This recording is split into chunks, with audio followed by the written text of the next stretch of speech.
Hey, I'm Fred Minnick, and I'm about to review the latest Elijah Craig Barrel Proof B521, weighing in at 118.2 proof. Giddy up.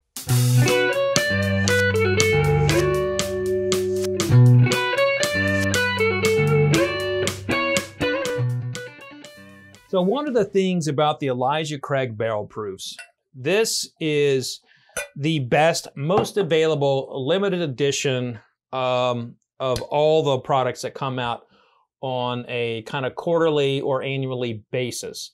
Barrel Proof is always up there for Whiskey of the Year. When I was a Whiskey Advocate, it won Whiskey of the Year over all kinds of scotches and everything. And it is available. You can walk into stores that, you know, people stand in long lines for Pappy Van Winkle and the Buffalo Trace Antique Collection, the Four Roses Limited Edition Small Batch, and Henry McKenna. And you can go in there and you'll find Elijah Craig Barrel Proof just sitting right there on the shelf. People just walking by it. And it'll be like 69 bucks, 75 bucks. And so this is, I always tell people want to know, like, hey, what's a good limited edition that I can get? This is one of them. And year in, year out, it is up for Whiskey of the Year in almost every awards category. Fantastic bourbon. So let's see where this one falls. This is batch B521. Now, 118 proof is pretty low for this. Typically, these are ranging between 125 to up to like 140 proof. So we'll see what happened here. Woo-hoo-hoo-hoo. That nose is something, but that color right there, that's like the inside of a barrel. You can just like, sometimes when you get you can see, you look inside the barrel and that whiskey's going back and forth against that char. You got some light on there. That's what that looks like to me. And that's I've got light coming in from over here from a light source, and I got natural light here. And so I don't have any light coming in from behind me. And so that's almost like somewhat silhouetted. And that light just is, it's fascinating to me. But it looks like you're poking your head in the barrel through the hole, and you're shining some light in there, and that's what you're getting. It's kind of cool. But this smells like maple syrup. Just a big old maple syrup bomb on the nose.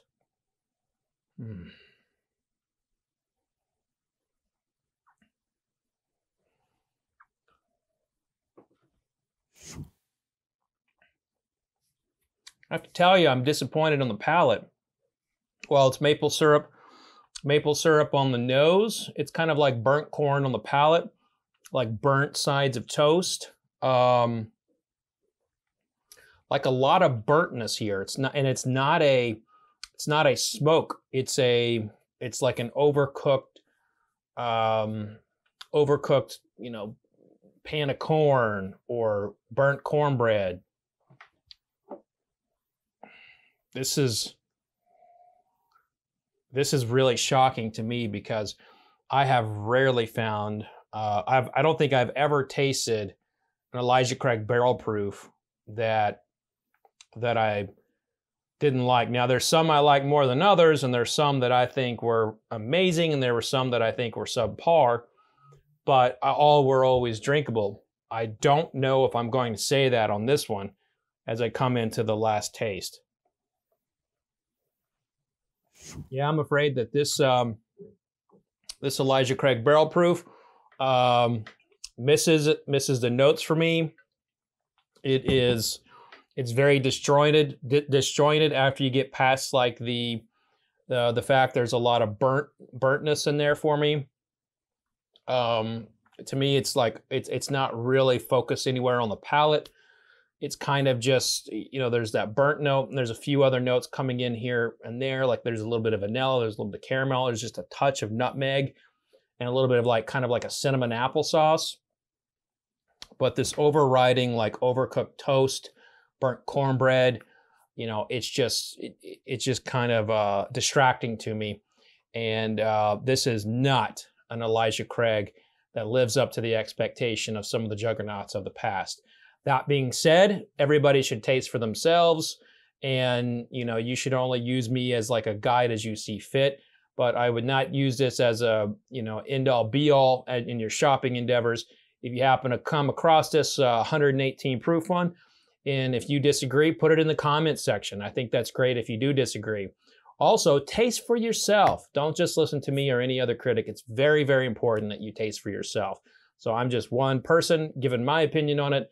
Make sure that you taste for yourself. If you'd like to learn more about American whiskey and learn more about the history and like how things taste, make sure you click that subscribe button. Also, click the join button if you want to become an insider into the community of bourbon. But that's going to do it, everybody. Be safe out there. No licking handrails, no licking trash cans. And remember, vodka sucks unless it's being used for hand sanitizer. Cheers, everybody.